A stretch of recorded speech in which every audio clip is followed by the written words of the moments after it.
सबसे पहले dormant company section 455 एक सिंगल सेक्शन है इस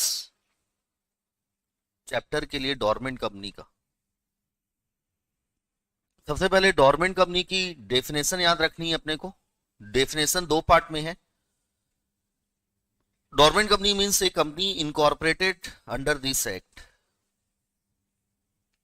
फॉर फ्यूचर प्रोजेक्ट के लिए बनी है और होल्ड द इंटेलेक्चुअल प्रॉपर्टी और hold the asset only and no significant accounting transaction.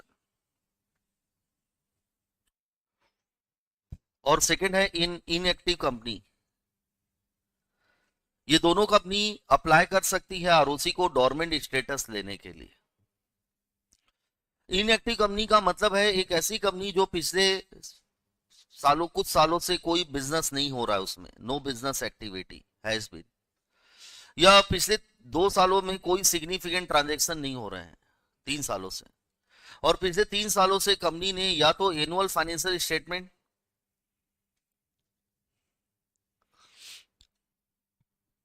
या एनुअल रिटर्न फाइल नहीं किया है 3 सालों के, तो वो कंपनी इनएक्टिव मानी जाएगी और एलिजिबल रहेगी डोरमेंट स्टेटस लेने के। सिग्निफिकेंट अकाउंटिंग ट्रांजैक्शन का मतलब कोई भी ट्रांजैक्शन अगर हो रहे हैं तो सिग्निफिकेंट माना जाता है, लेकिन 4 ट्रांजैक्शन को सिग्निफिकेंट नहीं माना जाता है। 4 ऐसे ट्रांजैक्शन है। पहला अलॉटमेंट का ट्रांजैक्शन कर रही है, share security allotment. Second ROC को फीस पे कर रही है, किसी अदर लॉ में कोई फीस पे कर रही है अदर लॉ की रिक्वायरमेंट को कंप्लाई करने, और ऑफिस का एडमिनिस्ट्रेशन करने के लिए पेमेंट कर रही है, लाइक सैलरी हो गई, रेंट हो गया, इलेक्ट्रिसिटी बिल हो गया। इन सभी को सिग्निफिकेंट अकाउंटिंग ट्रांजैक्शन नहीं माना जाएगा। अगर आपको डोरमेंट स्टेटस लेना है तो कुछ प्री रिक्विजिट कंडीशन सेटिस्फाई करनी होगी। Prerequisite, the first condition is the no inspection, inquiry, investigation are pending order or carried out. Second, no prosecution are initiated or pending against the company. Next, no deposit outstanding or not default. Next, no loan outstanding whether secured or unsecured. लेकिन अगर केवल unsecured loan है तो company can apply after obtaining the या concurrence consent from the lender and same shall be attached with the form number MSC1. Next, company के यहाँ कोई भी स्टेट्यूटरी ड्यूज का डिफॉल्ट नहीं होना चाहिए, टैक्स का, ड्यूटीज का, ये सब पेमेंट नहीं होना चाहिए default. Next, no workman dues, company के यहाँ एम्प्लॉय लोग की सैलरी में कोई डिफॉल्ट नहीं होना चाहिए। कंपनी की सिक्योरिटी लिस्टेड नहीं होनी चाहिए इंडिया और इंडिया से। और last is there is no dispute in the ownership और मैनेजमेंट ऑफ द कंपनी में कोई डिस्प्यूट नहीं होना चाहिए। ये सभी कंडीशन सेटिस्फाई होती है, then only the company are eligible to apply to the ROC for obtaining the dormant status. अच्छा, अब प्रोसीजर डोरमेंट स्टेटस में जाना है, सबसे पहले एक जनरल मीटिंग रखो, और जनरल मीटिंग से पहले, क्योंकि हमेशा ध्यान रखना जनरल मीटिंग से पहले एक मीटिंग होगी। कौन सी मीटिंग? बोर्ड, क्योंकि बोर्ड मीटिंग के थ्रू ही क्या बुलाई जाती है? General meeting. तो सबसे पहले hold board meeting, date time fix करो जनरल मीटिंग का और नोटिस भेज दो जनरल मीटिंग की। और जनरल मीटिंग में क्या पास करो? एसआर, या फिर अगर जनरल मीटिंग नहीं रख पा रहे हैं तो 3/4 वैल्यू ऑफ शेयर होल्डर से रिटर्न में क्या ले लो? कंसेंट। और उसके बाद चले जाओ आरओसी के पास, in the form number MSC1 apply कर दो और उसके साथ ये सब डॉक्यूमेंट अटैच कर दो। एसआर की copy, NOC from the key company के यहाँ कोई एनओसी मतलब लेंडर से अनसिक्योर्ड क्रेडिटर का सर्टिफिकेट की हमें कोई ऑब्जेक्शन नहीं है।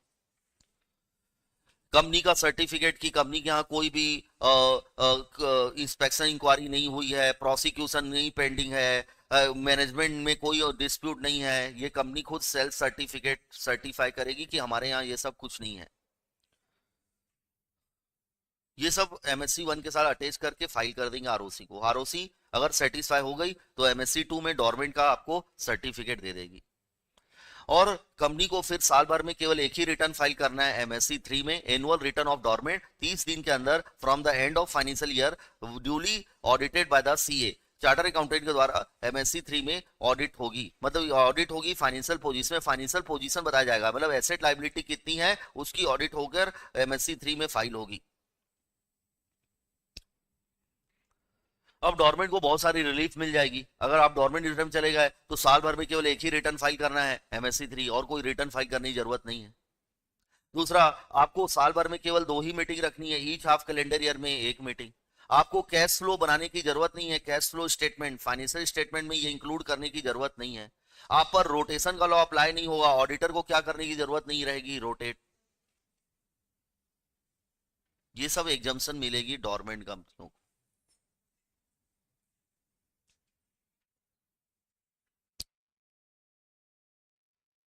और अब हम वापस एक्टिव में जाना चाहते हैं तो हम MSC4 में अप्लाई करेंगे ROC को, और ROC सेटिस्फाई हो गई तो MSC5 में एक्टिव का क्या इशू कर देगी, सर्टिफिकेट।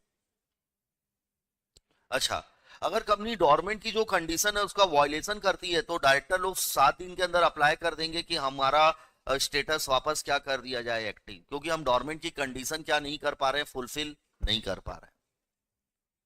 अच्छा, अगर कोई भी कंपनी 5 साल तक से अधिक डॉर्मेंट स्टेटस में कंटिन्यू नहीं रह सकती, अगर रही तो ROC उस कंपनी का नाम ही क्या कर देगी, स्ट्राइक ऑफ, स्ट्राइक ऑफ कर दे। बस ये डॉर्मेंट स्टेटस इतना ही था, खत्म हो जाता है।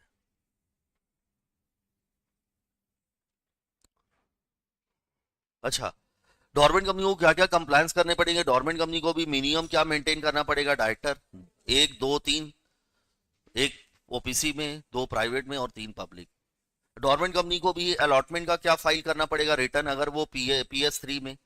डॉर्मेंट कंपनी को भी डायरेक्टर अगर चेंज होंगे तो डायरेक्टर का रिटर्न फाइल करना पड़ेगा DIR 12। ये सब फाइल करने पड़ेंगे।